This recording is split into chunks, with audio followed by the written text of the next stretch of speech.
ನಮಸ್ಕಾರ. ಮನಿ ಮಾರ್ಗ ಯೂಟ್ಯೂಬ್ ಚಾನಲ್ಗೆ ಸ್ವಾಗತ. ಗಣತಂತ್ರ ದಿನಾಚರಣೆ ಶುಭಾಶಯಗಳು. 26ನೇ ತಾರೀಕು ಜನವರಿ 2026 ಸುಮಾರು 12 ಗಂಟೆ 35 ನಿಮಿಷ ಆಗ್ತಿದೆ. ವಾರದ ವಿಶ್ಲೇಷಣೆ ನನಗೆ ಪ್ರಾರಂಭ ಮಾಡ್ತಾ ಇದ್ದೀನಿ. ವಿಶೇಷವಾಗಿ ಬಜೆಟ್ ರ್ಯಾಲಿ ಬರ್ತಾ ಇದೆ ಅಂತ ಅನ್ಕೊಂಡಿದ್ವಿ. ಬಜೆಟ್ ರ್ಯಾಲಿ ಬರಲಿಲ್ಲ. ಬಜೆಟ್ ಮುಂದಿನ ವಾರ 1ನೇ ತಾರೀಕು ಭಾನುವಾರ ಇರುತ್ತೆ. ಸೊ ಇದ್ರ ಜೊತೆಗೆ ಈ ವಾರದಲ್ಲಿ ವಿಶ್ಲೇಷಣೆ ಮಾಡ್ತಾ ಏನೇನಾಗಿದೆ, ಏನೇನು ಆಗ್ಬೋದು ಮುಂದೆ ವಿಶ್ಲೇಷಣೆ ಮಾಡೋಣ. ಜೊತೆಗೆ ಒಂದಿಷ್ಟು ಸ್ಟಾಕ್ಸ್ ಜೊತೆಗೆ ಬ್ಯಾಂಕ್ ನಿಫ್ಟಿ ಟಾರ್ಗೆಟ್ಸ್ಗಳು ಏನಿದೆ ಅದನ್ನು ಸೇರಿಸ್ತಾ ಇದ್ದೀನಿ ಈ ವಾರದಿಂದ.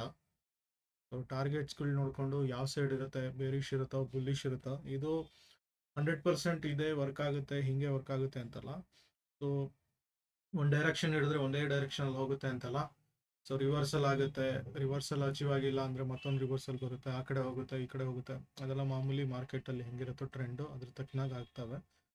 ಸೊ ಅದ್ರ ತಕ್ಕನಾಗೆ ಇದು ಬೇಸ್ಡ್ ಆನ್ ಗ್ಯಾನ್ ಸ್ಕ್ವೇರ್ ಮೆಥಡಲ್ಲಿ ಮಾಡಿರೋವಂಥದ್ದು. 100% ಆ್ಯಕ್ಯುರೇಟ್ ಆಗಿರಲ್ಲ, 60 to 70% ಕೆಲವು ಸಲ ಕೊಟ್ಟಿದೆ. ಆಸ್ ಎ ಡಿಸ್ಕ್ಲೈಮರ್ ಹೇಳಲೇಬೇಕು. ಸೊ ನಿಮ್ಮ ಕಡೆಯಿಂದನೂ ನೀವು ಅನಾಲಿಸಿಸ್ ಮಾಡಿಕೊಂಡು ಒಂದು SEBI certified financial advisor help ತಗೊಂಡು ನೀವು ಇನ್ವೆಸ್ಟ್ಮೆಂಟ್ ಮಾಡಬೇಕಾಗುತ್ತೆ. ಇಲ್ಲೇನೇ ಬಂದು ಮಾಹಿತಿ ಜಸ್ಟ್ ಎಜುಕೇಷನ್ ಪರ್ಪಸ್ಸು, ಅದು ಸೆಬಿ ರೂಲ್ಸ್ ಪ್ರಕಾರ ಹೇಳಲೇಬೇಕು. Just an educational purpose I am doing this videos. So ನೀವು ನಿಮ್ಮ ಕಡೆಯಿಂದ ಅನಾಲಿಸಿಸ್ ಮಾಡಬೇಕು. ವಿಡಿಯೋ ಪ್ರಾರಂಭಕ್ಕೆ ಮುಂಚೆ ಮತ್ತೆ ರಿಕ್ವೆಸ್ಟ್ ಮಾಡ್ತಾ ಇದ್ದೀನಿ, ದಯವಿಟ್ಟು ಚಾನಲ್ನ ಸಬ್ಸ್ಕ್ರೈಬ್ ಮಾಡ್ಕೊಳ್ಳಿ, ಮತ್ತು ಲೈಕ್ ಮಾಡಿ, ಕಾಮೆಂಟ್ಸ್ಗಳು ಮಾಡಿ. ಇನ್ನೇನೋ ಅಡಿಷ್ನಲ್ ಇನ್ಫಾರ್ಮೇಷನ್ನು ಮಾಹಿತಿಗಳು ಸೇರಿಸ್ಬೇಕು ಅಂತಿದ್ರೆ ದಯವಿಟ್ಟು ನೀವು ಮೆಸೇಜ್ ಹಾಕಿದರೆ ಅಲ್ಲಿ ಅದಕ್ಕೆ ತಕ್ಕನಾಗಿ ನಾನು ಮುಂದಿನ ವಾರಗಳಲ್ಲಿ ಅದನ್ನು ಇನ್ಕ್ಲೂಡ್ ಮಾಡಲಿಕ್ಕೆ ಪ್ರಯತ್ನ ಪಡ್ತೀನಿ. ಸೊ ವಿಡಿಯೋ ಪ್ರಾರಂಭ ಮಾಡ್ತಾ ಇದ್ದೀನಿ. ಮೊದಲಿಗೆ ನಿಫ್ಟಿ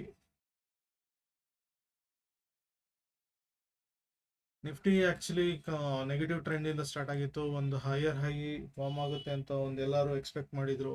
ಬಟ್ ಡಿಸೆಂಬರ್ ಹೈನ ಬ್ರೇಕ್ ಮಾಡ್ತಾ ಇಲ್ಲ. ಡಿಸೆಂಬರ್ 5th ಹೈ ಏನಿತ್ತು ಅದರಿಂದ ಬ್ರೇಕ್ ಮಾಡ್ತಾ ಇಲ್ಲ. ಅದರಿಂದ ಈ ಒಂದು ಜನವರಿ 5ನೇ ತಾರೀಕಿಂದಿದ್ದು ಅದರದ್ದು ಒಂದು ರಿವರ್ಸಲ್ಲು ಇಲ್ಲಿ ನೋಡಿ. ಲಾಸ್ಟ್ ಡಿಸೆಂಬರ್ 5 ಅಂತೀನಿ. ಡಿಸೆಂಬರ್ 1st ಒಂದು ಹೈ ಮಾಡಿತ್ತು, ಅದನ್ನು ಜನವರಿ 5th ಹೈ ಒಂದು ಇದು ಮಾಡ್ತು. ಸೊ ಇಲ್ಲಿ ಒಂದು ಡಿಸೆಂಬರ್ 5th ಒಂದು ಕ್ರೂಷಿಯಲ್ ಆಗಿತ್ತು ಆ್ಯಕ್ಚುಲಿ. ಸೊ ಅಲ್ಲಿ ರಿವರ್ಸಲ್ ಬಂತು ಅಂದ್ಕೊಂಡಾಗಲೇ ಎಲ್ಲ ರಿವರ್ಸ್ ಆಗಿ ಬಂತು. ಮತ್ತು ಇದು ಆ್ಯಕ್ಚುಲ್ ಆಗಿ ಏನಾಗ್ತಿದೆ ಅಂದರೆ ಒಂದು ಪ್ರೀವಿಯಸ್ ಹೈದೆಲ್ಲ ಒಂದು ಬ್ರೇಕ್ ಆಗಿ, ಮತ್ತು ಇದ್ರದ್ದು ಟೈಮ್ ಸೈಕಲ್ ಮೇಲೆ ನಾನು ನೋಡ್ತಾ ಇದ್ದೆ. ಟೈಮ್ ಸೈಕಲ್ ಎನೇಬಲ್ ಮಾಡ್ಕೊತೀನಿ. ಸೊ ಮೊನ್ನೆ ಒಂದು ಜನವರಿ 20ನೇ ತಾರೀಕು ಒಂದು ಇದಾಗಿತ್ತು ಆ್ಯಕ್ಚುಲಾಗಿ. ಅದು ಬುಲ್ಲಿಶ್ ಅಂತ ಇವಾಗ ಏನಾದ್ರು ತೊಗೊಬೇಕು ಅಂತಿದ್ರೆ ಈ ಹೈನ ಬ್ರೇಕ್ ಮಾಡಬೇಕಾಗುತ್ತೆ. ಈಗ ಒಂದು ಏನಾಗಿದೆ, ಕಂಪ್ಲೀಟಾಗಿ ಈ ಕ್ಯಾಂಡ್ಲದು ಲೋ ಬ್ರೇಕ್ ಮಾಡಿಲ್ಲ. ಸೊ ಮತ್ತು ಇಲ್ಲಿ ಏನಾಗಿದೆ, ಕಂಪ್ಲೀಟಾಗಿ ಕೆಳಗೆ ಬರೋ ಸ್ಟೇಜಲ್ಲಿ ಇದೆ ಈಗ. ಸೊ ಇದ್ರ ಲೋ ಬಂದ್ಬಿಟ್ಟು 25,171 ಬ್ರೇಕ್ ಆಗಿದೆ ಆ್ಯಕ್ಚುಲಾಗಿ. ಈ ಬಾಡಿ ಮಾತ್ರ ಒಂದು ಕಂಪ್ಲೀಟಾಗಿ ಇದರಿಂದ ಆಚೆ ಬಂದಿಲ್ಲ. ಸೊ ನಾಳೆ ಇವತ್ತು ಆ್ಯಕ್ಚುಲಿ ಯುರೋಪಿಯನ್ದು ಒಂದಿಷ್ಟು ಅಗ್ರಿಮೆಂಟ್ ಆಗುತ್ತೆ. ಮತ್ತು ಇನ್ನೊಂದು ಏನೋ ನ್ಯೂಸ್ ಬರ್ತಾ ಇದೆ, US ಟ್ಯಾರಿಫ್ನ ಸ್ವಲ್ಪ ಕಮ್ಮಿ ಮಾಡ್ತಿದೆ ಅಂತ. ಸೊ ಅದೆಲ್ಲ ಪಾಸಿಟಿವ್ ನ್ಯೂಸ್ ಅಂತ ಅಂದ್ಕೊಳ್ತೀನಿ. 100% ಇನ್ನೂ ಆ್ಯಕ್ಯುರೇಟಾಗಿ ಎಲ್ಲೂ ಅದು ಪಬ್ಲಿಷ್ ಆಗಿಲ್ಲ ನ್ಯೂಸು, ಅಲ್ಲಿ ಇಲ್ಲಿ ಒಂದು ಹರಡಾಡ್ತಿದೆ. ಮತ್ತು ಒಂದಿಷ್ಟು ಪ್ರೆಷರ್ ಹಾಕ್ತಾ ಇದ್ದಾರೆ ಬಜೆಟ್ ಇದಕ್ಕೆ. ಸೊ ಅದರಲ್ಲೂ long term capital gain perspectively ಒಂದಿಷ್ಟು ಪ್ರೆಷರ್ ಬೀಳ್ತಾ ಇದೆ. ಸೊ ಮತ್ತು ಒಂದಿಷ್ಟು ಬದಲಾವಣೆ ಬಜೆಟಲ್ಲಿ ಎಕ್ಸ್ಪೆಕ್ಟ್ ಮಾಡ್ಬೋದು. ಸೊ ಮೇ ಬಿ ಫೆಬ್ರವರಿ ಮೇಲೆ ಒಂದಿಷ್ಟು ಪಾಸಿಟಿವ್ ಟರ್ನ್ ಆಗ್ಬೋದು. ಅಲ್ಲಿ ತನಕ ಒಂದಿಷ್ಟು ಬೇರೆ ಸೆಂಟಿಮೆಂಟ್ ಅಂತ ಏನಿದೆ ಅದು ಹೋಗೇ ಹೋಗುತ್ತೆ. ಇನ್ಶಿಮೋಕೋ ಪ್ರಕಾರ ಹೇಳೋದಾದರೆ ಎಲ್ಲ ಫೇಲ್ಯೂರ್ ಆಗಿದೆ. ಸೊ ನಾನು ಕ್ಲೌಡಿಂದ ಆಚೆ ಬಂದರೆ ಮತ್ತಷ್ಟು ಡಿಸಾಸ್ಟರ್ ಅಂತ ಹೇಳಿದೆ. ಆ್ಯಕ್ಚುಲಿ ಕ್ಲೌಡ್ ಎಂಟ್ರ್ ಆಗ್ತಿದ್ದಂಗೆ ಜನವರಿ ಹೇಳ್ಬಿಟ್ಟಿದ್ದೆ, ಈ ಒಂದು ರಿವರ್ಸಲ್ ಬಂತು, ಇನ್ ಕೇಸ್ ಕ್ಲೌಡ್ ಒಳಗಡೆ ಬಂತು ಅಂದರೆ ಪ್ರಾಬ್ಲಮ್ ಅಂತ ಹೇಳಿದ್ದೆ. ಡೌನ್ ಆಗ್ತಾ ಇದೆ. ಹೈಯರ್ ಹೈನೆಲ್ಲ ಬೇಕಾಗಿ ಲೋವರ್ ಹೈನೆಲ್ಲ ಬ್ರೇಕ್ ಮಾಡಿ ಕೆಳಗಡೆ ಹೋಗ್ತಾ ಇದೆ ಈಗ. ಸೊ ಮೇಯ್ನ್ ಏನಂದರೆ ಇವಾಗ ಆದಷ್ಟು ಒಂದು ಪಾಸಿಟಿವ್ ನ್ಯೂಸ್ ಬಂದರೆ ಕ್ಲೌಡ್ ಒಳಗಡೆ ಟಚ್ ಆಗುತ್ತೆ. ತುಂಬ ಒಂದು ಬುಲ್ಲಿಶ್ ಸೆಂಟಿಮೆಂಟ್ ಬರಬೇಕಂದ್ರೆ FI ಇದೇನು ಇದೆ ಇನ್ಫ್ಲೋಸ್ ಅದು ಜಾಸ್ತಿ ಬರಬೇಕು. ಆವಾಗ ಒಂದಿಷ್ಟು ಈ ಕ್ಲೌಡ್ನೆಲ್ಲ ಬ್ರೇಕ್ ಆಗಿ ಒಂದು ಆಚೆ ಬರಲಿಕ್ಕೆ ಸಾಧ್ಯತೆ ಇದೆ. ಸೊ ಅಲ್ಲಿ ತನಕ ಬೇರಿಶ್ ನ್ಯೂಟ್ರಲ್ ಅಂತ ಹೇಳ್ಬೋದು ಸದ್ಯಕ್ಕೆ, ಬಟ್ ಬೇರಿಶು ಇಲ್ಲ, 100% ಬುಲಿಶು ಇಲ್ಲ. So investment point of view ಒಂದಿಷ್ಟು ಅಕ್ಯುಮುಲೇಟ್ ಮಾಡಲಿಕ್ಕೆ ಒಳ್ಳೆ ರೈಟ್ ಟೈಮು. ಇಷ್ಟು ಒಳ್ಳೆ ಸ್ಟಾಕ್ಸ್ಗಳನ್ನ ನೋಡಿಕೊಂಡು ವರ್ಕ್ ಮಾಡಿ. ವೀಕ್ಲಿ ನೋಡಬೇಕಾದ್ರೆ ಆ್ಯಕ್ಚುಲ್ ಆಗಿ ಬೇಸ್ ಲೈನಲ್ಲಿ ನಿಂತಿದೆ. ಸೊ ಒಂದು ಪಾಸಿಟಿವ್ ಇದೆ, ನೆಗೆಟಿವ್ ಸಹಿತ ಇದೆ. ಸೊ ನನ್ನ ಪ್ರಕಾರ 24,300 ಲೆವೆಲ್ಸ್ ಒಂದಿಷ್ಟು ಟಚ್ ಮಾಡಿ ವಾಪಸ್ ರಿವರ್ಸ್ ಬರೋ ಸಾಧ್ಯತೆ ಇದೆ. ಸೊ ಮುಂದಿನ ವಾರದ ಫೆಬ್ರವರಿ 1ಗೆ ಒಂದಿಷ್ಟು ವೇದಿಕೆ ಸೆಟ್ ಆಗ್ತಿದೆ. ಸೊ ಹೇಗಾಗುತ್ತೆ ನೋಡೋಣ, ಮಾರ್ಕೆಟ್ ಹೆಂಗೆ ಅಕ್ಸೆಪ್ಟ್ ಮಾಡುತ್ತೆ ಅದ್ರ ಮೇಲೆ ಡಿಪೆಂಡು. ಸದ್ಯಕ್ಕಂತೂ ಪೊಸಿಷನ್ ತೊಗೊಂಡಿರೋರು ಸ್ವಲ್ಪ ಹುಷಾರಾಗಿರಿ. ಲಾಂಗ್ ಸೈಡ್ ಯಾವುದೂ ಇಲ್ಲ. ಇದು ಸದ್ಯಕ್ಕೆ ಒಂದು ಬೇರಿಶ್ ಸೆಂಟಿಮೆಂಟ್ ಜಾಸ್ತಿ ಇದೆ. ಸೊ ಪಿಚ್ ಫೋರ್ಕ್ ಇದೆಲ್ಲ ನೋಡೋ ಅಗತ್ಯ ಇಲ್ಲ, ಎಲ್ಲ ಬ್ರೇಕ್ ಆಗಿದೆ. ಪಿಚ್ ಫೋರ್ಕಲ್ಲಿ ಒಂದು ತೋರಿಸ್ಬಿಡ್ತೀನಿ ಒಂದ್ಸಲಿ. EMA ಎಲ್ಲ ಬ್ರೇಕ್ ಆಗಿದೆ, 100% ಬೇರಿಶ್, ಯಾವುದೇ ಬುಲ್ಲಿಶ್ ಇಲ್ಲ ಸೆಂಟಿಮೆಂಟು. ಪ್ರೊವೈಡೆಡ್ ನೋಡಿ, ಈ ಕ್ಯಾಂಡಲ್ಸ್ ಕರೆಕ್ಟಾಗಿ ಇಲ್ಲಿ ಕೂತಿದೆ ಈಗ ವೀಕ್ಲಿಲಿ, ಬಟ್ ಡೈಲಿಲೆಲ್ಲ ಬ್ರೇಕ್ ಆಗಿ ಕೆಳಗಡೆ ಬಂದಿದೆ. ಸೊ ಆದಷ್ಟು ಇಲ್ಲಿಗೆ 23,900 800 ಈ ಲೆವೆಲ್ ಎಲ್ಲ ಬರಲಿಕ್ಕೆ ಟ್ರೈ ಮಾಡುತ್ತೆ. But I am not sure. ಮಧ್ಯದಲ್ಲಿ ಇನ್ ಕೇಸ್ ಒಂದೇನಾದರೂ ಒಳ್ಳೆ ನ್ಯೂಸ್ ಬಂತು ಅಂದರೆ ಡೈರೆಕ್ಟಾಗಿ ಈ ಒಂದು ಮಾರ್ಕೆಟ್ ಇಲ್ಲಿ ಟಚ್ ಆಗಲಿಕ್ಕೆ ನೋಡುತ್ತೆ. 26,400 300 ಲೆವೆಲ್, ಈ ಒಂದು ಹೈ ಏನಿದೆ ಈ ಲೆವೆಲ್ ಟಚ್ ಮಾಡೋಕ್ಕೆ ಟ್ರೈ ಮಾಡುತ್ತೆ ಮತ್ತೆ. ಸೊ ಒಂದು ನೆಗೆಟಿವ್ ಸೆಂಟಿಮೆಂಟ್ ಅಂದರೆ ವಾರದಲ್ಲಿ ಕೆಳಗಡೆ ಬಂತು. ಸೊ ಇದು ತುಂಬ ಬೇರಿಶು ಸಿಗ್ನಲ್ಲು. ಬಟ್ ಏನು ಬೇಕಾದ್ರೂ ಸಾಧ್ಯತೆ ಇದೆ ಮಾರ್ಕೆಟಲ್ಲಿ. ಸೊ ಒಂದು ಇಲ್ಲಿ ತನಕ ಹೋಗಲಿಕ್ಕೆ ಟ್ರೈ ಮಾಡುತ್ತೆ, ಬಟ್ ಸದ್ಯಕ್ಕಂತೂ ಅಂಥ ನ್ಯೂಸ್ ಏನಿಲ್ಲ. ಸೊ ನೆಗೆಟಿವ್ ಸೈಡಲ್ಲೇ ಇದೆ. 23,900 ಸಮಥಿಂಗ್ ಇಲ್ಲಿ ತನಕ ಟಚ್ ಮಾಡ್ಬೋದು ಅಂತ ಅನ್ಸುತ್ತೆ. 24,900 ಖಂಡಿತ ಬ್ರೇಕ್ ಆಗುತ್ತೆ. ಸೊ ನೆಕ್ಸ್ಟ್ 23,700 800 ಅಥವಾ 900 ಲೆವೆಲ್ಗೆ ಬರಲಿಕ್ಕೆ ಟ್ರೈ ಮಾಡುತ್ತೆ. ಬಟ್ ಯಾವುದೇ ಒಂದು ಹೆಜ್ಜಿಂಗ್ ಮಾಡಬೇಕಾದ್ರೆ ಲಾಂಗ್ ಆ್ಯಂಡ್ ಶಾರ್ಟ್ ಕಾಂಬಿನೇಷನ್ ಮಾಡಿ ವರ್ಕ್ ಮಾಡಿಬಿಡಿ. ಸೊ ಯಾವುದೇ ಒಂದು ಲಾಂಗ್ ಸೈಡ್ ಏನೂ ಇಲ್ಲ ವರ್ಕ್ ಮಾಡೋಕ್ಕೆ, ಶಾರ್ಟ್ ಸೈಡೇ ಎಲ್ಲ ಇರೋದು. ಸೊ ನೋಡಿಕೊಂಡು ವರ್ಕ್ ಮಾಡಿ. ಸೊ ಬ್ಯಾಂಕ್ ನಿಫ್ಟಿಲೂ ಸಹಿತ ಒಂದು ಅದೇ ಥರದ್ದು ಒಂದು ಸೆಂಟಿಮೆಂಟ್ಸ್ ಇದೆ. ಸೊ ಕ್ಲೌಡಲ್ಲೇ ಇದೆ ಸದ್ಯಕ್ಕೆ. ಬೆಟರ್ ಆ್ಯಕ್ಚುಲಿ, ನಿಫ್ಟಿಗಿಂತ ಬೆಟರು ಸದ್ಯಕ್ಕೆ. ಕ್ಲೌಡ್ ಸಪೋರ್ಟ್ ತೊಗೊಂಡ್ರೆ ಒಳ್ಳೆಯದು. ಇನ್ ಕೇಸ್ ಕೆಳಗಡೆ ಬಂತು ಅಂದರೆ ಇದು ಕೆಳಗೆ ಹೋಗುತ್ತೆ. ಸೊ ವೀಕ್ಲಿಯಲ್ಲೂ ಒಂದು ಕನ್ವರ್ಷನ್ ಲೈನಲ್ಲೇ ನಿಂತಿದೆ, ಬಟ್ ನೆಗೆಟಿವ್ ಸೆಂಟಿಮೆಂಟ್ ಅಂತೂ ಇದೆ. ಸೊ ಯಾವುದೇ ಒಂದು ಪಾಸಿಟಿವ್ ಇಲ್ಲ. ಸೊ ವರ್ಕ್ ಮಾಡ್ತಾ ಹುಷಾರಾಗಿ ನೋಡಿಕೊಂಡು ವರ್ಕ್ ಮಾಡಬೇಕು. EMA ಯಾವುದೇ ಒಂದು ಪಿಚ್ ವರ್ಕ್ ಇರ್ಬೋದು, ಯಾವುದೇ ಒಂದು ಇದರಲ್ಲೂ ಪಾಸಿಟಿವ್ ಸೆಂಟಿಮೆಂಟ್ ಅಂತೂ ಕಾಣ್ತಿಲ್ಲ. ಸೊ ಲೆವೆಲ್ಸ್ ಹೇಳ್ತೀನಿ ನಾನು, ಮಾರ್ಕ್ ಮಾಡಿಕೊಂಡು ವರ್ಕ್ ಮಾಡಿ ಅದ್ರ ತಕ್ಕನಾಗೆ. ಸೊ ಇನ್ ಬಿಟ್ವೀನ್ ಸ್ವಲ್ಪ ರೇಂಜ್ ಮೋಡ್ ಆಗೋಕ್ಕೆ ತುಂಬ ಟ್ರೈ ಮಾಡುತ್ತೆ. ಯಾಕಂದರೆ ನಿಫ್ಟಿನೂ ಸಹಿತ ನೋಡೋದಾದರೆ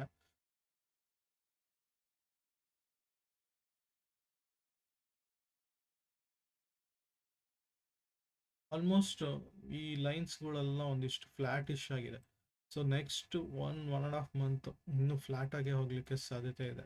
ಸೊ ಇದರಲ್ಲೂ ಸಹಿತ ಫ್ಲ್ಯಾಟ್ ಆಗೇ ಇದೆ. ತುಂಬ ಏನು ಅಪ್ ಟ್ರೆಂಡ್ಗೆ ಏನು ಒಂದು ಕಾಣಿಸ್ತಿಲ್ಲ ಅದು. ಸೊ ಎಲ್ಲ ಒಂದು ಕ್ಲೌಡ್ ಟಚ್ ಆಗಿ ಹೋಗಲಿಕ್ಕೆ ಒಂದು ಈ ಒಂದು ಬೌಂಡ್ರಿ ಏನಿದೆ,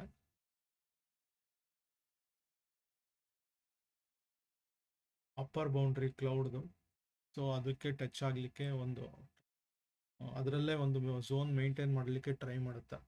ಸೊ ಇದು Nifty and Bank Nifty perspective. ಮತ್ತು ಇಂಪಾರ್ಟೆಂಟ್ ಟ್ರೆಂಡ್ ಏನಾಗ್ತಿದೆ ಅಂದರೆ ಎಲ್ಲರೂ ಒಂದಿಷ್ಟು ಗೋಲ್ಡ್ ಸಿಲ್ವರ್ ಮೇಲೆ ವರ್ಕ್ ಮಾಡ್ತಿದ್ದಾರೆ. ಸೊ ಅದೊಂದು ಸ್ವಲ್ಪ ನೋಡಿಕೊಂಡು ವರ್ಕ್ ಮಾಡೋದು ಒಳ್ಳೆಯದು. Silver all time high break ಆಗಿ 111 ಕಡೆ ತಿರುಗ್ತಾ ಇದೆ. 108 ಇವತ್ತು ಟಚ್ ಆಗಿದೆ, ಬಟ್ ಏನಂದರೆ 108 ಸಸ್ಟೈನ್ ಆಗಿಲ್ಲ ಸದ್ಯಕ್ಕೆ. ಅದನ್ನು ತೋರಿಸ್ತಾ ಇದ್ದೀನಿ ನಾನು. XAG US ಏನಿದೆ ಅದನ್ನೇ ಡೈರೆಕ್ಟು ನೋಡ್ತಾ ಇದ್ದೀನಿ. 108 ಸೊ 108 ಹೈ ಮಾಡಿತ್ತು ಆ್ಯಕ್ಚುಲಿ. 109.47 ಹೈ ಮಾಡಿ ರಿವರ್ಸ್ ಆಗಿದೆ. ಓಪನಿಂಗ್ ಬಂದ್ಬಿಟ್ಟು 104 ಇತ್ತು. ಪ್ರೀವಿಯಸ್ ಒಂದು ವೀಕಿಂದ ಇರ್ಬೋದು ಅಥವಾ ಸುಮಾರು ತಿಂಗಳಿಂದ ಒಂದು ಬುಲ್ಲಿಶ್ ಸೆಂಟಿಮೆಂಟ್ ಇತ್ತು. ಬೇರಿಶ್ ಸೆಂಟಿಮೆಂಟ್ ಟರ್ನ್ ಆಗಲಿಕ್ಕೆ ಕಾರಣಗಳಂತ ಏನಿಲ್ಲ. ಟೆಕ್ನಿಕಲ್ ಆಗಿ ಒಂದು ಸ್ವಲ್ಪ RSI ಎಲ್ಲ ಓವರ್ಬಾಟು ಅದೆಲ್ಲ ಇರ್ಬೋದು. ಪಿಚ್ ಫೋರ್ಕ್ ಇದರಲ್ಲೂ ಒಂದು ಸ್ವಲ್ಪ ನೋಡೋದಾದರೆ ಈ ಒಂದು ಲೈನ್ಸ್ ಹೈಲೈಟ್ ಮಾಡ್ಕೊಂಡಿದೆ. ನೆಕ್ಸ್ಟ್ 111ಗೆ ಟಾರ್ಗೆಟ್ ಮಾಡ್ಕೊಂಡಿದ್ದೀನಿ. 111 ಟ್ರೈ ಮಾಡಬೇಕಂದ್ರೆ 108 ಸಸ್ಟೈನ್ ಆಗಬೇಕು. 108 ತುಂಬ ಇಂಪಾರ್ಟೆಂಟ್ ನಂಬರ್ ಆಗ್ತವೆ. ಹಾಗಾಗಿ ಒಂದು ರಿವರ್ಸಲ್ ಬರಲಿಕ್ಕೆ ಸಣ್ಣದಾಗಿ, ತುಂಬ ದೊಡ್ಡದಲ್ಲ, ಸದ್ಯದ ಮಟ್ಟಿಗೆ ಒಂದು 99 ತನಕ ಒಂದು ಸಪೋರ್ಟ್ ಇದೆ ಆ್ಯಕ್ಚುಲಾಗಿ. ಸೊ 99ಗಿಂತ ಕೆಳಗಡೆ ಹೋಗಲಿಕ್ಕೆ ಬಿಡಬಾರ್ದು. ಮೀನ್ಸ್ ಅದು ಮಾರ್ಕೆಟ್ ಅದು ಡಿಸೈಡ್ ಮಾಡುತ್ತೆ, ನಾವೆಲ್ಲ. ಸೊ 108 ಸಸ್ಟೈನ್ ಆಗಬೇಕು ಇವತ್ತಿನ ಕ್ಲೋಸರ್ ಮೇಲೆ ಡಿಪೆಂಡ್ ಇವತ್ತಿಂದು. 108 ಸಸ್ಟೈನ್ ಆಯಿತು ಅಂದರೆ 111 121 ಈ ಥರ ಎಲ್ಲ ಹೋಗ್ತವೆ. ಸೊ ನೆಕ್ಸ್ಟ್ ನೋಡ್ತಾ ಇರ್ಬೋದು 125 ಎಲ್ಲ ಇದೆ. ಅದಕ್ಕೂ ನೆಕ್ಸ್ಟ್ 144 ಎಲ್ಲ ಬರ್ತವೆ. ಸದ್ಯಕ್ಕೆ ಅದನ್ನೆಲ್ಲ ಮಾರ್ಕ್ ಮಾಡ್ಕೊಂಡಿಲ್ಲ. ಸದ್ಯಕ್ಕೆ ಬುಲ್ಲಿಶ್ ಅಂತೂ ಇದೆ. ಬಟ್ ಯಾವಾಗ ಒಂದು ರುಪಿ ಡಿಪ್ರಿಷಿಯೇಟ್ ಆಗಿದೆ ಪ್ಲಸ್ ಡಾಲರ್ ಡಿಪ್ರಿಷಿಯೇಟ್ ಆಗಿದ್ರೆ ಮೇಲೆ ಹೋಗ್ತಾ ಇದ್ರೆ, ಸೊ ETF ಸಿಲ್ವರ್ ETF ಚೆನ್ನಾಗಿರುತ್ತೆ. ಇಲ್ಲಿ ಏನಾಗ್ತಿದೆ ಅಂದರೆ ಡಾಲರು ಡಿಪ್ರಿಷಿಯೇಟ್ ಆಗ್ತಾ ಇಲ್ಲ, ರುಪಿ ಅಪ್ರಿಷಿಯೇಟ್ ಆಗ್ತಾ ಇಲ್ಲ, ಮೀನ್ಸ್ ಡಿಪ್ರಿಷಿಯೇಟ್ ಆಗ್ತಿದೆ rupee. So dollar versus rupee ನೋಡಿದಾಗ ಹೈಯರ್ ಕಾಸ್ಟಲ್ಲಿ ನಾವು ಬೈ ಮಾಡ್ತಾ ಇದ್ದೀನಿ ಸಿಲ್ವರ್ನ. ಯಾಕಂದರೆ ಲಂಡನ್ ಬೇಸ್ಡು ಮತ್ತು US ಇದರಲ್ಲಿ ಟ್ರಾನ್ಸಾಕ್ಷನ್ ಆಗುವಾಗ ಡಾಲರಲ್ಲಿ, ಸೊ ನಾವು ರುಪಿ ಕೊಡುವಾಗ ಹೆಚ್ಚಿಗೆ ಕೊಟ್ಟು ತೊಗೊಳ್ತಾ ಇದ್ದೀವಿ. ಹಾಗಾಗಿ ಈ ಸಿಲ್ವರ್ ETF ಸ್ವಲ್ಪ ನೆಗೆಟಿವ್ ಅಂತ ಅನಿಸುತ್ತೆ. ಯಾಕಂದರೆ XJG USD ತುಂಬ ಜನದ ಪ್ರಶ್ನೆ ಇರುತ್ತೆ, ಇದು ಅಲ್ಲಿ ಯಾಕೆ ಬುಲ್ಲಿಶ್ ಇದೆ, ಇಲ್ಲಿ ಮ್ಯಾನಿಪುಲೇಟ್ ಮಾಡ್ತಿದ್ದಾರಾ ಅಂತ. ಸ್ವಲ್ಪ ಮ್ಯಾನಿಪುಲೇಷನ್ ಇರುತ್ತೆ, ಬಟ್ ಇಲ್ಲೇನಾಗಿತ್ತಿರೋದು ರೇಟ್ ಕನ್ವರ್ಷನಲ್ಲಿ ಸುಮಾರು ಒಂದು ವ್ಯತ್ಯಾಸಗಳು ಬರ್ತವೆ. ಹಾಗಾಗಿ ಒಂದು ಇಲ್ಲಿ ಪಾಸಿಟಿವ್ ಇದ್ದು ಇಲ್ಲಿ ನೆಗೆಟಿವ್ ಬರ್ತವೆ ಸಿಲ್ವರ್ ETF ಇಂಡಿಯಾದಲ್ಲಿ. ಮತ್ತು ಮ್ಯೂಚುವಲ್ ಫಂಡಲ್ಲೂ ಸ್ವಲ್ಪ ನೆಗೆಟಿವ್ ಬರ್ತವೆ. ಬಟ್ ಓವರ್ ಆಲ್ ಬುಲ್ಲಿಶ್ ಅಂತ ಇದೆ. ಎಲ್ಲಿ ತನಕ ಹೋಗುತ್ತೆ ನನಗೂ ಐಡಿಯಾ ಇಲ್ಲ. ಸ್ಟೀಪಾಗಿ ಹೋಗಿದ್ದು ಸ್ವಲ್ಪ ಬರೀನೇ ಇದೆ. ಆ್ಯಕ್ಚುಲಿ ಇಷ್ಟು ಸ್ಟೀಪ್ ಹೋಗಬಾರ್ದು. ಮತ್ತು ರಿವರ್ಸ್ ಟ್ರೆಂಡ್ ನನ್ನ ಪ್ರಕಾರ ಇವತ್ತು ಆಗಬೇಕು. ಸೊ ಇವತ್ತು ನಿನ್ನೇನೋ ಅಥವಾ ನಾಳೆ ಲೆಕ್ಕದಲ್ಲಿ ಆಗಬೇಕು. ಅದು +or- 2 ಡೇಸ್ ಇರುತ್ತೆ ಹೆಚ್ಚು ಕಮ್ಮಿ. ಸೊ ಅದು ಯಾವಾಗ ಆಗುತ್ತೆ ನೋಡೋಣ. 100% ನನಗೂ ಗ್ಯಾರಂಟಿ ಇಲ್ಲ.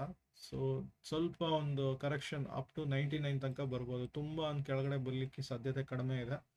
ಮತ್ತೆ ಅಲ್ಲಿಂದ ಒಂದು ದೊಡ್ಡ ರ್ಯಾಲಿ ತಿರ್ಗಾ ಕಂಟಿನ್ಯೂ ಆಗುತ್ತೆ. ಸೊ ಇದು ಸಿಲ್ವರ್ದಾದರೆ, ಗೋಲ್ಡು ಸಹಿತ ಅದೇ ರೀತಿ ಒಂದು ವರ್ಕ್ ಆಗುತ್ತೆ. ಇದು ಸಹಿತ ಅದೇ ರೀತಿಲಿ ಒಂದು ಅಪ್ ಟ್ರೆಂಡ್ ಹೋಗುತ್ತೆ. ಟಾರ್ಗೆಟ್ ತುಂಬ ದೊಡ್ಡದಿದೆ ಗೋಲ್ಡು.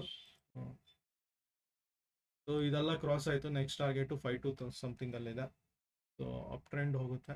ಇವತ್ತಿಂದು ಕ್ಲೋಸರು ಸಸ್ಟೈನ್ ಆಗಬೇಕು. ಅಪ್ 5100 ಮೇಲೆ ಕ್ಲೋಸ್ ಆದರೆ ತುಂಬ ಒಳ್ಳೆಯದು. ಹೈ ಆಲ್ರೆಡಿ ಮಾಡಿರೋದು ಒಂದು 511 ತನಕ ಹೋಗಿದೆ, 5111. ಸೊ ಅಲ್ಲಿ ತನಕ ಹೋಗಿ ರಿವರ್ಸ್ ಆಗಿದೆ. ಬಟ್ ಓವರ್ ಆಲ್ ಇದು ಸಹಿತ ಸಿಲ್ವರ್ ಜೊತೆ ರ್ಯಾಲಿ ಕೊಡ್ತಾ ಇದೆ. ಬುಲ್ಲಿಶ್ ಸೆಂಟಿಮೆಂಟ್ ಇದರಲ್ಲೂ ಇದೆ. ಸೊ ETFs ಅಗೇನ್ ಇಂಡಿಯನ್ ಮಾರ್ಕೆಟಲ್ಲಿ ಡೌನ್ ಬಂತು ಅಂದರೆ ಖಂಡಿತವಾಗ್ಲೂ ಬೈ ಮಾಡೋದು ತುಂಬ ಒಳ್ಳೆಯದು. ಯಾವುದೇ ಕಾರಣಕ್ಕೂ ಎಕ್ಸಿಟ್ ಆಗಬೇಡಿ. ಬಟ್ ನಿಮ್ಮ ಒಂದು ರಿಸ್ಕ್ ಫ್ಯಾಕ್ಟರ್ಸ್ ಎಲ್ಲ ನೋಡಿಕೊಂಡು ಒಂದು ಎಕ್ಸಿಟ್ ಆಗೋದು ಒಳ್ಳೆಯದು. ಯಾಕಂದರೆ ತುಂಬ ಜನ ಏನಾಗುತ್ತೆ, 20% 30% ಫಾಲ್ ಸಡನ್ನಾಗಿ ಆಯಿತು, ಕರೆಕ್ಷನ್ಗೋಸ್ಕರ ಆಯಿತು ಅಂತ ಬಿಗ್ ಕರೆಕ್ಷನ್ ಅಂದ್ಕೊಂಡು ಎಕ್ಸಿಟ್ ಆಗ್ತಾರೆ. ಸಿಲ್ವರಲ್ಲಂತೂ 20-30% ಆಗುತ್ತೆ, ಇದೊಂದು 7-8% ಆಗ್ಬೋದು. ಆದರೆ ಗೋಲ್ಡಲ್ಲಿ ಸೊ ಇದಾಗಲ್ಲ, 100% ಆಗಲ್ಲ ಇದೆಲ್ಲ. ಬಟ್ ಆದರೆ ಭಯ ಆಗಿಬಿಟ್ಟು ಎಕ್ಸಿಟ್ ಆಗಿಬಿಡ್ತಾರೆ. ಸೊ ಆ ಥರದವರು ದಯವಿಟ್ಟು ಸಿಲ್ವರ್ ಗೋಲ್ಡ್ಗೆ ಎಂಟ್ರಿ ಆಗಬೇಡಿ. ಇದು ಒಂದು ನನ್ನ ಮಾತಾಗಿರುತ್ತೆ. ನೀವು ನಿಮ್ಮದೇ ಒಂದು ರಿಸ್ಕ್ ಫ್ಯಾಕ್ಟರ್ಗಳನ್ನೆಲ್ಲ ನೋಡಿಕೊಂಡು ತಡೆಯೋ ಶಕ್ತಿ ಇದ್ದರೆ ಮಾತ್ರ ಗೋಲ್ಡು ಸಿಲ್ವರಲ್ಲೇ ಹಾಕ್ಕೊಳ್ಳಿ. 5-6 ವರ್ಷ ಇನ್ನು ಕಾಯ್ತೀನಿ ಅಂದರು ಈ ರೇಟಿಗೆ 100% ಸಿಗಲ್ಲ ಇನ್ಮೇಲೆ, ಅದಂತೂ ಬರೆದಿಟ್ಕೊಳ್ಳಿ. ಇನ್ನು ಕಳೆದ ವಾರದ ಪರ್ಫಾರ್ಮೆನ್ಸ್ ಒಂದ್ಸಲಿ ತೋರಿಸ್ಬಿಡ್ತೀನಿ.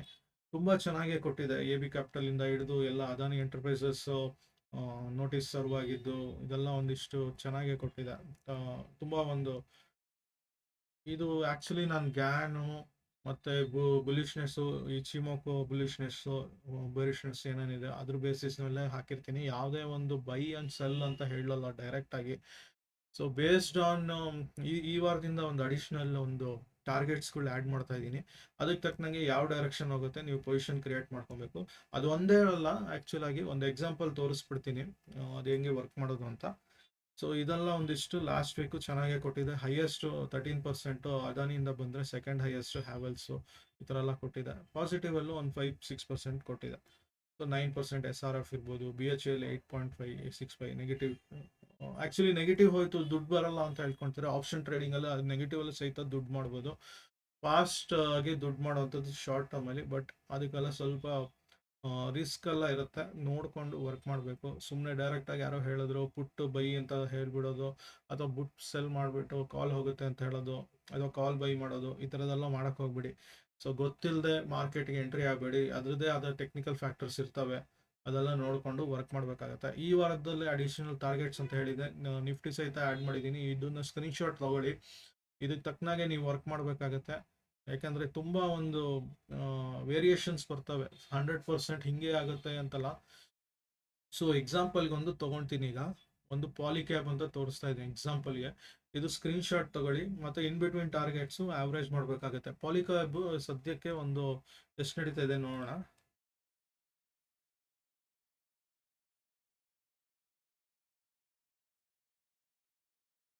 ಸದ್ಯಕ್ಕೆ ಒಂದು ಮೊನ್ನೆ ಟ್ರೆಂಡಿಂದ ನೆಗೆಟಿವ್ ಬಂತು. ಆ್ಯಕ್ಚುಲ್ ಆಗಿ ನೋಡಲಿಕ್ಕೆ ನೆಗೆಟಿವ್ ಅಂತ ಕಾಣಿಸುತ್ತೆ, ಬಟ್ ಏನಾಗುತ್ತೆ, ಇಚಿಮೋಕೋ ಫುಲ್ ಫ್ಲ್ಯಾಟ್ ಆಗಿಲ್ಲ, ಮೀನ್ಸ್ ಸ್ಲೋಪಲ್ಲಿ ಬಂದಿಲ್ಲ, ಫ್ಲ್ಯಾಟ್ ಆಗಿ ಆಮೇಲೆ ಡೌನ್ ಟ್ರೆಂಡ್ ಬರುತ್ತಿದ್ದು.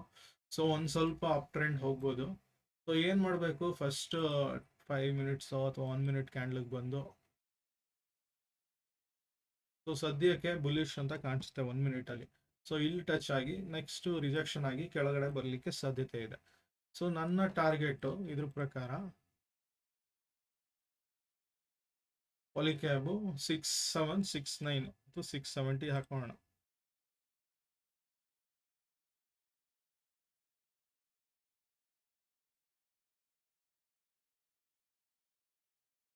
$6770. ಸೊ ಇದ್ರ ಮೇಲೆ ಹೋದ್ರೆ 100% ಬುಲ್ಲಿಶು.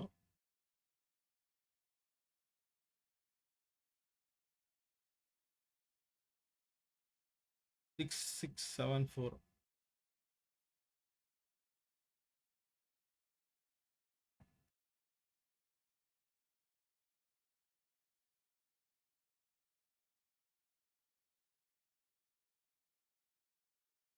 ಸ್ವಲ್ಪ ಕನ್ಸರ್ವೇಟಿವ್ ಆಗಿ ವರ್ಕ್ ಮಾಡಿರ್ತೀವಿ. ಇದಕ್ಕಿಂತ ಕೆಳಗಡೆ ಹೋದ್ರೆ ಬೇರಿಶ್ ಅಂತ ಹೇಳಿರ್ತೀವಿ.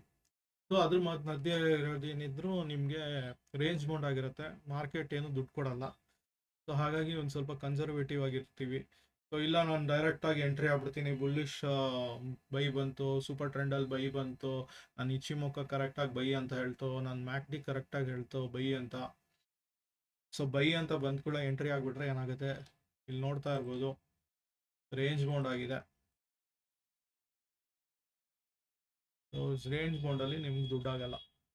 ಸೊ ಹಾಗಾಗಿ ಒಂದು ಇದಾಗುತ್ತೆ. ಯಾವಾಗ ಈ 6674 ಕೆಳಗಡೆ ಬ್ರೇಕ್ ಆಗುತ್ತೋ ಆವಾಗ 6675 ಯಾವುದಾದ್ರೂ ಇಲ್ಲಿ ನಿಯರೆಸ್ಟ್ ಏನಿದೆ 6674 ಏನಿದೆ ನಿಯರೆಸ್ಟ್ ನೋಡೋಣ. ಸೊ ನೆಕ್ಸ್ಟ್ ಮಂತದ್ದೇ ತೊಗೊಬೇಕು, ಈ ಮಂತದ್ದು ಇದಾಗುತ್ತೆ. ಮತ್ತು ನೆಕ್ಸ್ಟ್ ಮಂತ್ಗೆ ಏನಂದರೆ ನೀವು 27ನೇ ತಾರೀಕು ನಂತರದ್ದು, ನಾಳೆ ನಂತರ ನೀವು ನೋಡಿಕೊಂಡು ವರ್ಕ್ ಮಾಡಬೇಕಾಗತ್ತೆ. ನಾಳೆನೇ ಎಂಟ್ರಿ ಆದರೆ ನಿಮಗೆ ಈ ಆಪರ್ಚುನಿಟಿ ಸಿಗದೇ ಇರ್ಬೋದು. ಸೊ ನನಗಿರೋದು 6600 ಅಥವಾ 6700. ಸೊ 6600ನೇ ತೊಗೊಳ್ಳೋಣ, ಇಂದ ಮನಿದು ಏನು ತೊಗೊಂಡಿದ್ದನ್ನು. ಸೊ ಪುಟ್ ಆಪ್ಷನ್ ಬಂದಾಗ ಸದ್ಯಕ್ಕೆ ಬೇರಿಶ್ ಇದರಿಂದ ಅಪ್ ಟ್ರೆಂಡಲ್ಲೇ ಇದೆ. ಸೊ ಸದ್ಯಕ್ಕೆ 220 ನಡೀತಾ ಇದೆ ಹೈಯೆಸ್ಟು ಪ್ರೀಮಿಯಮ್ಮು. ಅದೇ ಜನವರಿಗೆ ನೋಡಿದ್ರೆ ಸ್ವಲ್ಪ ಕಮ್ಮಿ ಇರುತ್ತೆ.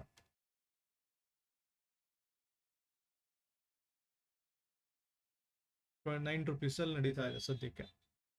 ಸೊ ನೀವು ತುಂಬ ಒಂದು ಪ್ರೀಮಿಯಂ ಜಾಸ್ತಿ ಕೊಟ್ಬಿಟ್ಟು ತೊಗೊಂಡ್ಬಿಟ್ರೆ ಅದು ಬಯರ್ಸ್ಗೆ ಎಸ್ಪೆಷಲಿ ಸ್ವಲ್ಪ ಲಾಸ್ ಜಾಸ್ತಿ ಆಗುತ್ತೆ. ಸೆಲ್ಲರ್ಸ್ಗೆ ಏನು ತೊಂದರೆ ಇಲ್ಲ. ಸೊ ನೀವೇನು ಮಾಡಬೇಕಾಗೋ, ಬೇರಿಶ್ ಸೆಂಟಿಮೆಂಟ್ ಇತ್ತು ಅಂದರೆ ಕಾಲ್ನ ಸೆಲ್ ಮಾಡಬೇಕು. ಕಾಲ್ ಯಾವುದು 67 ಸಮಥಿಂಗು, ಅಲ್ಲಿಂದ ಮೇಲೆ ಹೋಗಲ್ಲ. ಸೊ ಇವನ್ ಒಂದು ರೇಂಜ್ ಬೌಂಡ್ ಆಯಿತು ಅಂದರೆ ಹೆಜ್ ಮಾಡ್ಬೋದು. ಬೈ ಮತ್ತು ಸೆಲ್ ಸೈಡ್ ಎರಡು ವರ್ಕ್ ಮಾಡಿದಾಗ ಸ್ವಲ್ಪ ದುಡ್ಡು ಆಗುತ್ತೆ. ಸೊ 6-7ನ ಸೆಲ್ ಮಾಡಬೇಕಾಗತ್ತೆ. ಸೊ ನಿಮಗೆ ಆಲ್ಮೋಸ್ಟ್ ನಿಮಗೆ ₹25 ಹಿಂಗೆಲ್ಲ ಬರ್ತಾ ಇದೆ. ಸೊ ನಡೀತಾ ಇಲ್ಲ ಸದ್ಯಕ್ಕೆ ಅನ್ಸುತ್ತಿದ್ದು, ನಾಳೆ ತಕ್ಕನಾಗಿ ಇದು ವರ್ಕ್ ಆಗುತ್ತೆ. ಕಾಲ್ 6660ನೇ ತೊಗೋಣ. 137 ಸಮಥಿಂಗ್ ಇದೆ. ಸೊ ಒಂದೇ ಸಲ ನಿಮಗೆ ಆ ಕಾಲ್ಸ್ ಎಲ್ಲ ಇದ್ದಾಗ ಅಷ್ಟು ದುಡ್ಡು ರಿಕವರಿ ಆಗುತ್ತೆ. ನೆಕ್ಸ್ಟ್ ಮಂತ್ ನೋಡಿದ್ರೆ ಇದೊಂದು ಸ್ವಲ್ಪ ಇನ್ನೂ ಜಾಸ್ತಿ ಇರುತ್ತೆ. ಕಾಲ್ ನೋಡಿದಾಗ 285-300 ರೇಂಜಲ್ಲಿ ಹೋಗ್ತಾ ಇದೆ. ಸೊ ಹಾಗಾಗಿ ನಾಳೆ ಒಂದು ಕ್ಲೋಸ್ ಆದಮೇಲೆ ಒಂದು ವರ್ಕ್ ಮಾಡಿದ್ರೆ ಒಳ್ಳೇದು ಈ ಥರದ್ದು ಸ್ಟಾಕ್ ಸ್ಪೆಸಿಫಿಕ್ ಆದರೆ.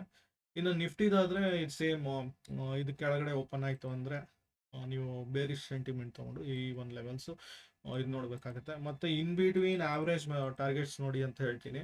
ಸೊ ಈಗ T1 ಅಚೀವ್ ಆಯಿತು, T2 ಅಚೀವ್ ಆಗಬೇಕು. ಸೊ ಇದ್ರ ನಡುವೆ ಇರೋದು ಏನೋ ಡಿಫ್ರೆನ್ಸು ಆಲ್ಮೋಸ್ಟ್ 52 ರುಪೀಸ್ 53 ಇರುತ್ತೆ. ಯೂಶಲಿ 25-27 ರುಪೀಸು 33 ಡಿಫ್ರೆನ್ಸ್ಗಳು ಪಿಪ್ಸ್ಗಳು ಅಂತ ಹೇಳ್ತಾರೆ. ಸೊ ಅಷ್ಟು ಬರುತ್ತೆ. So in between targets reversal ಏನಾದ್ರು ಬರ್ತಿದೆ ಅಂದರೆ ಇನ್ ಬಿಟ್ವೀನ್ ಟಾರ್ಗೆಟ್ಸ್ಗಳು ಹಾಕ್ಕೊಬೋದು ಬೇಕಿದ್ರೆ. ಆವಾಗ ನಿಮಗೆ ಸ್ವಲ್ಪ ರಿವರ್ಸಲ್ ಈಸಿ ಗೊತ್ತಾಗ್ಬಿಡುತ್ತೆ. ಸೊ ಇನ್ ಬಿಟ್ವೀನ್ ಹಾಕೊಂಡಾಗ ಇದನ್ನು ಮಾರ್ಕ್ ಮಾಡ್ತಾನೆ ಹಾಕೊಬೋದು ನೀವು. ಸೊ 25-34 ಇದು ಇನ್ ಬಿಟ್ವೀನ್ ಟಾರ್ಗೆಟ್ಸ್. ಹಾಗೆ ಆವ್ರೇಜ್ ಮಾಡಿದಾಗ ಪ್ರತಿಯೊಂದು ಆವ್ರೇಜ್ ಬರುತ್ತೆ. ಆವ್ರೇಜ್ ಆಫ್ ಅಂತ ತೊಗೊಂಡು ಮಾಡ್ಬೋದು. ಸ್ಕ್ರೀನ್ಶಾಟ್ ಇಟ್ಕೊಳ್ಳಿ ಯಾವುದಕ್ಕೂ. ಆ ಸ್ಕ್ರೀನ್ಶಾಟ್ ತೊಗೊಂಡು ನಿಮಗೆ ಹೆಂಗೆ ವರ್ಕ್ ಮಾಡಬೇಕು ಅಂತ ಗೊತ್ತಾಗುತ್ತೆ. ಸೊ ಯಾವ ಡೈರೆಕ್ಷನ್ ಹೋಗುತ್ತೆ. ಅದಾನಿ ಅಂತೂ ಒಂದು ನೆಗೆಟಿವ್ ನ್ಯೂಸ್ಗಳು ಅಂತ ಒಂದು ಸ್ವಲ್ಪ ಕಂಟಿನ್ಯೂ ಆಗ್ಬೋದು. ಸೊ BHEL ಪಾಸಿಟಿವ್ ಥರ ಟರ್ನ್ ಆಗ್ಬೋದು, ಗೊತ್ತಿಲ್ಲ 100%. ನೀವು ಹೆಂಗೆ BHEL ನೋಡ್ಬೇಡ ಒಂದ್ಸಲಿ, ಅದಕ್ಕೂ ಕನ್ಫರ್ಮ್ ಆಗುತ್ತೆ. ಸದ್ಯಕ್ಕೆ ನೆಗೆಟಿವ್ ಟ್ರೆಂಡ್ ಅಂತೂ ಇದೆ BHEL ಸಹಿತ, ಬಟ್ ಪಾಸಿಟಿವ್ ಟ್ರೆಂಡ್ ಅಂತೂ ಸ್ಟಾರ್ಟ್ ಆಗುತ್ತೆ. ವೀಕ್ಲಿ ಕರೆಕ್ಟಾಗಿ ಇದಕ್ಕೆ ಸಪೋರ್ಟ್ ತೊಗೊಂಡ್ಬಿಟ್ಟಿದೆ. ರಿಜೆಕ್ಷನ್ ಬರಬೇಕು. ರಿಜೆಕ್ಷನ್ ಬಂದು ಡೈಲಿ ಟೈಮ್ ಫ್ರೇಮ್ ಹೋದಾಗ ಅದಕ್ಕಿಂತ ಕೆಳಗಡೆ ಹೋಗಿದೆ. ಸೊ ಇಲ್ಲಿ ಟ್ರೈ ಮಾಡುತ್ತೆ ಅಪ್ ಟ್ರೆಂಡ್ ಟಚ್ ಮಾಡಿ ಒಂದು ಸ್ವಲ್ಪ ರಿವರ್ಸ್ ಬರುತ್ತೆ. ನಿಫ್ಟಿ ಎಲ್ಲ ಈ ವರ್ಕ್ ಮಾಡಬೇಕಾದ್ರೆ ಸ್ವಲ್ಪ ಈಸಿ. ಸ್ಟಾಕ್ಸ್ಗಳಿಗೆ ಸ್ವಲ್ಪ ನೋಡಿಕೊಂಡು ಯಾವುದ್ರಲ್ಲಿ ಮೊಮೆಂಟಮ್ ಇದೆ ಅದನ್ನು ನೋಡಿಕೊಂಡು ವರ್ಕ್ ಮಾಡಿ. ಈ ಒಂದಿಷ್ಟು ಸ್ಟಾಕ್ಸ್ಗಳು ಒಂದಿಷ್ಟು ಮೂಮೆಂಟ್ಸ್ ಬರುತ್ತೆ ಅಂದ್ಕೊಂಡಿದ್ದೀನಿ. ಸೊ ಹಾಗಾಗಿ ಕೊಟ್ಟಿರ್ತೀನಿ. 100% ಇದರಲ್ಲೇ ಬರುತ್ತೆ ಅಂತಲ್ಲ. ಸೊ ಇದಕ್ಕೆ ತಕ್ಕನಾಗಿ ಇದರಲ್ಲಿ ಮೂವ್ ಆಗಿಲ್ಲ ಅಂತ ಇನ್ನೊಂದು ಸ್ಟಾಕು, ಅದ್ರಲ್ಲಿ ಮೂವ್ ಆಗಿಲ್ಲ ಇನ್ನೊಂದು ಸ್ಟಾಕು, ಈ ಥರ ನೋಡಬೇಕಾಗುತ್ತೆ. ಒಂದರಲ್ಲೇ ಕೂತಿರ್ತೀನಿ ಅಂದರೆ ದುಡ್ಡಾಗಲ್ಲ. ಸೊ ನಿಮ್ಮ ಒಂದು ಟಾರ್ಗೆಟ್ಸ್ಗಳು ಅಲರ್ಟ್ಸ್ಗಳು ಹಾಕ್ಕೊಂಬಿಡಿ. ಈ ಸಪೋಸು ನಾನು ಇವಾಗ ತೋರಿಸ್ತಾ ಇದೆ ಪಾಲಿಕ್ಯಾಬ್.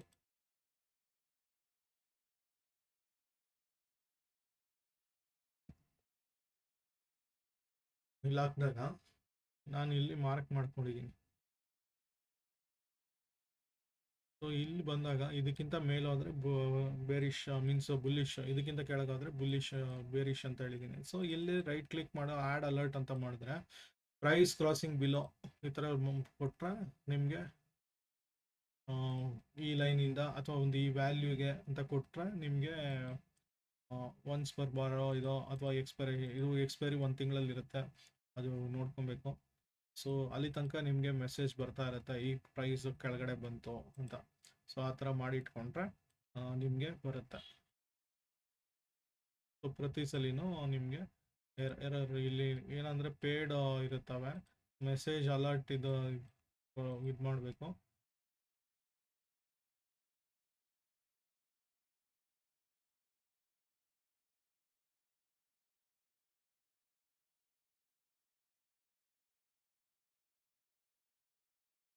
ಇದು ಪೇಯ್ಡ್ ವರ್ಷನಲ್ಲಿ ಇರುತ್ತೆ. ಸೊ ಹಾಗಾಗಿ ಬರಲ್ಲ. ಸೊ ನೀವು ಡನ್ನಲ್ಲಿ ಇದೆಯಾ ನೋಡಬೇಕು. ಡನ್ನಲ್ಲಿ 100% ಇದ್ದಂಗಿಲ್ಲ. ಬಟ್ ನೀವು ಈ ಥರ ಒಂದು ಲೈನ್ಸ್ ಎಲ್ಲ ಹಾಕಿ ಅಲರ್ಟ್ ಸೆಟ್ ಮಾಡಿ ಇಟ್ಕೊಂಡ್ರೆ ಅಥವಾ ಒಂದು ಚಾರ್ಟಿಂಗ್ ಕ್ವೈರೀಸ್ಗಳು ಕ್ರಿಯೇಟ್ ಮಾಡಿ ಇಟ್ಕೊಂಡ್ರೆ ನಿಮಗೆ ದುಡ್ಡಾಗುತ್ತೆ. ಸೊ ಈ ಥರ ಒಂದು ಮಾಡಿದಾಗ ನಿಮಗೆ ಹೆಲ್ಪ್ ಆಗುತ್ತೆ.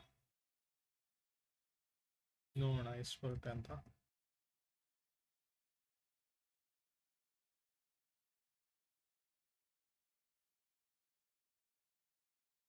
ಡನ್ನಲ್ಲಿ 100% ಇದ್ದಂಗಿಲ್ಲ, ಯಾಕಂದರೆ ಟ್ರೇಡಿಂಗ್ ವ್ಯೂದೇ ಕಾಪಿ ಹೊಡೆದಿರ್ತಾರೆ ಇವರು.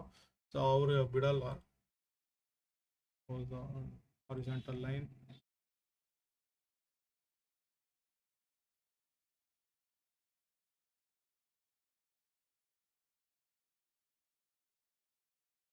ಆ್ಯಡ್ ಅಲರ್ಟ್ ಇದೆ, ಇದರಲ್ಲಿ ಆ್ಯಡ್ ಮಾಡ್ಕೊಬೋದು. ಪ್ರೈಸ್ ಬಿಲೋ, ಇಲ್ಲಿ ಪ್ರೈಸ್ ಕೊಡಬೇಕು, ಬಿಲೋ ಕಂಡೀಷನ್ ಎಲ್ಲ ಇಲ್ಲ.